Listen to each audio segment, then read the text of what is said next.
know limits your expression. And then whatever you want to do, your religion limits your reaction. Okay. And so, by tampering with your educational system and your religious system in a foreign land, they've created a brand new tradition, a brand new culture for you. And that's a culture of being docile. That's a culture of being domineered.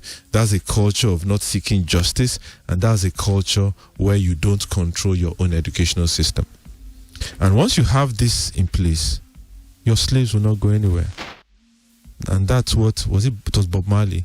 Emancipate yourself from mental slavery, because that was the key to keeping slaves. Because you do not have enough police force to ensure that, because you had more workers than slave owners. So a slave owner is a family with his workers, and then hundreds and thousands. You heard of one person having thousands of slaves, and you keep wondering, why is this one person controlling these 1,000 people, and none of them say, how many you want to kill? All of us were going to, but they couldn't. So they had to have tampered with their mind, broken them into slavery with their minds. And once you've done that successfully, you know what then happens? The slaves will teach the same things to their offspring. And by the time you've crossed 2 generations, what they've been taught becomes, quote and unquote, normal. They will not even want anything outside that. They will not know anything outside that. Why did I find that so intriguing? Right. As I was studying it and reading it, even though I was reading about slaves from hundreds of years ago and what they went through, it wasn't very hard to apply it to our political atmosphere here. It wasn't very hard to apply it to our culture here. So I looked at our religions. Which of them is indigenous to us, the major religions? None. So I was thinking, okay, what started this thought process was, and I've mentioned this on the show before, looking at, I went through university here, I went to Federal Government College here, and the first shock for me, I've told this story before, I'll tell it again, the first shock for me was when I did Cambridge GCE. And they mailed me, those days I used to use NIPOST, they mailed me in this Lagos, the syllabus. Oh yeah? Syllabus was, I had studied for SSC and JAM. The syllabus for JAM was a book. And I still remember asking my mom then, can't forget the math subject in JAM. I counted the syllabus and I told my mom, the exam has 50 questions. The syllabus has 70 topics. How does that make sense? Why do I have more topics than questions? But see, why that stuck out for me was, when I did Cambridge GC, when they sent me the syllabus was a few sheets of paper. And for biology, I can't forget the biology syllabus. It was read the digestive system and relate to a liver and something like that. So my mom came back from work and I showed her that there's a mistake. She was like, what's the mistake? That they thought they were mailing me the syllabus, but they've mailed me the expo. She was like, what do you mean? See, they're telling me where the question will come from. Oh. For us, in my time, expo was not knowing the question that will be asked. Yeah. Expo was knowing where they will ask the question from. So you can read it. But that was the syllabus. No, she had to take me to British Council the next day. But I was like, this, I don't want to get into trouble. They said, no, this is the syllabus. I was like, as in, I should read this, as in, how many questions can you possibly ask me from here? I'll cram the whole thing. But see, their questions were never about regurgitating information. It was about applying. And through my working career, I did quite a few certifications. I noticed very significantly most of the foreign certifications or foreign exams or tests or whatever I did were open book. You do it from your house. You don't, as in, the answer is never in the book, because they won't ask you to define anything. In my math exam in Cambridge, we were given the question paper, standard, the answer sheet, standard, and then another sheet of paper. For what? You know what was on that sheet of paper? Every formula that you need. To answer the question. Yes, to answer the question. So if the formula is not on that sheet, then you don't need it. So they don't give you all the formula and say which one to use. Every formula you need. And I was like, in my SSC, writing the almighty formula was a question. What is the almighty formula? Yeah. You write, and you have to cram it. Some interviews actually do Minus that. Like B. when you're looking for a job. Yeah, minus B plus or minus square root of 4 minus B squared all over 2A. I still remember it. Still remember? Weird, yeah. So, but that's because we were forced to memorize and regurgitate. That's our educational curriculum. While their educational curriculum was designed for them to apply. Now, you need to ask yourself, what type of people need to memorize instruction? You're not smiling again. Michelle, what type of people need to memorize instructions? You know who? People you give orders to. Because they need to remember the orders and follow it. What type of people do you need to apply information? The people that give the orders. So when you think about it from that perspective, if you're a contractor building a house, or let's say you are at the port offloading cement, you get laborers. All you tell your laborers is, put the cement here. They just need to remember that. Carry this and put it there. Now, if that place is not level, they will not put it somewhere else. Because you've given them an instruction. All you need them to do is to remember the instruction. But you, the Oga, the educated one, you notice that the floor is not level. And you're like, but didn't you guys see the floor is not level? Why did you put it here? The answer you would get invariably. But you said we should put it there. Put it. Yeah. They are not trained to apply information or knowledge. They are trained to follow orders. The same thing in the military. Go and shoot those people. They go, they shoot.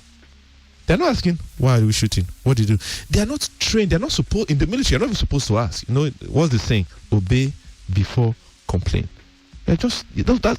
And so our educational system is skewed. How many of us went to school and had the opportunity in any public school to have an interaction with our lecturers? I was looking at schools abroad at some point. And you see, one of the key metrics of schools abroad is your teacher-student ratio. For universities, the top universities, you see ratios like 1:8. The ones that are compact, you see 1:20. What was my teacher-student ratio in University of sometimes I'm sure it was like maybe 1:500. Because we are not allowed to interact with them. Then you bring it also into our religious space, which is where we are confirmed to be docile. You are not allowed by some religions to do anything about your circumstance except pray and leave it for God. So no matter what the oppression is, you find that a lot of very religious people can't do anything about the oppression because they've been conditioned from birth not to react to it and say, justice is, how does the good book put it? Vengeance is mine, I will repay. So you basically don't do anything. You see that vengeance is mine, I will repay. I read the whole Bible and I'm like, oh, these people are not waiting for anybody to repay them. Then you look at, for instance, Israel. Israel will tell you that, yes, judgment is of God, but you hurt us, we will arrange the meeting between you and him to be very quick. So when you look at how slave trade was successful, the psychological barriers that needed to be broken and raised in order for slave trade to be successful, you find that it is carried on into colonialism. The same principles. A few people ruling over a vast majority of people with no resistance. You convert a few of them to your side to police their own people and oppress their own people. So you raise a few people to be oppressors. So they divert your anger from them to your own people. So instead of being angry at the people that colonized you, you are angry at your own people that are working for the colonialists to oppress you. And Does that sound familiar? And so if there is a revolution, it does not touch the colonials. The people will attack the Themselves. visible oppressor. So you attack yourself. And you know, in history, it's called it's called the divide and rule strategy. Now, from slave trade, we went into the colonialism with the same mentality. And then in 1960, we got what we called independence. Now, here's the issue with that. Independence from what? Because the two key things that keep you subservient to a master, whether you want to call it a slave master or a colonial master, the two main things I've discussed are one, your educational curriculum, and your religion, which defines your culture. Now here's the problem. We got independence. We did not change the tools that were used to keep us subservient. We kept the educational system and we kept the religious system, and so the people remained subservient to their masters.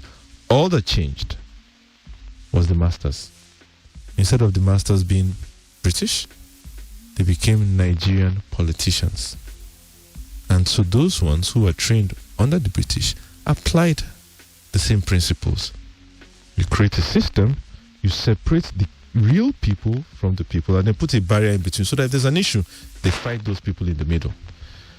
So we didn't change the police force or the police system. The police was designed when they were constabularies to protect the British interests. And so it was the police protecting foreign assets, or the assets and the people in government, protecting them from the people, instead of protecting the people from crime. And that mindset never changed. And so we still have the same thing with our police today. The police in Nigeria is designed to protect a few people from the rest of us. And so the moment you want to attack those few people, whether you call those few people government, you see them on the streets, ready to kill you. And you're thinking, but you're supposed to be protecting me from oppression. We didn't change that. So despite having what we called independence, we didn't go to dismantle the structures that kept us in slavery or colonized. So after 3 generations from independence, we now have a fading, we're still the predominant people that are holding power, what one of my mentors calls the class of 66. The army class of 1966 are still the ones, still relative, and I think Buhari is one of them. You know, still the same people, the same names, the same features. They are from the class of 66. Once they pass out, you know what's going to happen, or what is already happening? We have people in leadership positions, but their mindset and their psychology and their disposition is that of a follower, because they are trained. They have been trained to follow orders. Now imagine when you have a leader who is trained not to give orders, not to redesign the society, not to take responsibility, but to take orders. When the people giving orders leave, what do you think will happen? And that's what is already happening, which is why we have leaders that say a lot of absurd things, and you're thinking, but the power sits with, as in, what are you saying? This is what you're supposed to do. Now, it was in looking at all this that I remembered a book I read. It was called Man's Search for Meaning by Viktor Frankl. Viktor Frankl is a psychologist. He's a survivor of the Holocaust. And he wrote a book, Man's Search for Meaning. It's an amazing book. And he was studying a similar thing, that how was it that the Germans were able to capture the Jews in such large numbers, and there was no revolution from within the Jews in the concentration camps. And he was also studying, if the concentration camps were so bad, and they were, why didn't they opt for suicide? You know these people are keeping you to kill you. They take you guys daily and kill you. Why are you suffering the humiliation? Why are you suffering the hunger? Why are you suffering the torture? Why don't you know you're going to, why not just kill yourself? They didn't. So as a psychologist, he was studying all that. Now, the most intriguing part of his study for me was after the war, when all the concentration camps were closed down. As he was referring to one in particular, the one in Switzerland. And the friendly armies came and released everybody. Hey, we won, you're free, you can go. And for the first time freedom, they went into the cities, they gave them some money, they bought food and all of that. A lot of the prisoners, you know what they do at night? They go back to the concentration camps to sleep, despite being set free. You see, so it is entirely possible for the human mind to be, for lack of a better word, so manipulated that its definition of reality shifts. What it accepts shifts. And so a lot of people, you see what they do, especially in employment, in relationships, in governance, you see what people accept, and you'll be wondering, why on earth are you taking this rubbish? You see somebody who's worked in a place and you hear they've not been paid for 7 months, and you're wondering, 1 month they didn't pay you, you're there. 2 months, you're there. 3 months, are you okay? You know, but see, because of the environment of abuse, which is what it is, their minds bend, and because they are so docile, they know they cannot take any action. Their belief system doesn't allow them to. The mind will bend and convince itself that the situation is normal. Yeah. Yes, which is pretty much what Stockholm syndrome is. And so you apply this. See people do it. See people in relationships, and you're wondering, if this is how you're being treated in this relationship, I don't understand. Leave. Then they start giving you reasons why they won't leave. And you're thinking, but you're not, you know, and when you come across people like that, you start thinking they're crazy. They're not crazy. Their minds have been broken. So you see foreigners come to Nigeria, look at the political atmosphere, and they wonder, why are you guys accepting this? And you find that we cannot even think of what to do. And a lot of us will say, so what do you want me to do? We will wait for 2023. And they're like, why are you accepting this? Why are you you don't like it? Yes. So all of you I'm speaking to, all 3, 4, 5,000 of you don't like it. No, we don't. Change it. And we have no idea how. Not because there is no way to change it, but because changing it is, one, contrary to the belief system of the religion they've tossed in our face. 2, our educational system teaches us to obey orders, to follow instruction, which means we cannot think up new ways of doing things, or rather it is very difficult to think up new ways of doing things. And there is no instruction given to us on how to make amends to this, except by waiting them out. And so all of us will sit down and wait. And someone says, yeah, but Zil, we can't remove them until election. I'm not saying remove them, but have we complained? How many of us have sat down to say, you know what, I want to complain officially. You know what most of us believe? There's no point. Nobody will read your letter. Nobody will act on it. They know what they're doing. That is the belief system countering your intention to change the way things are by being innovative. Your belief system won't allow it. You want to change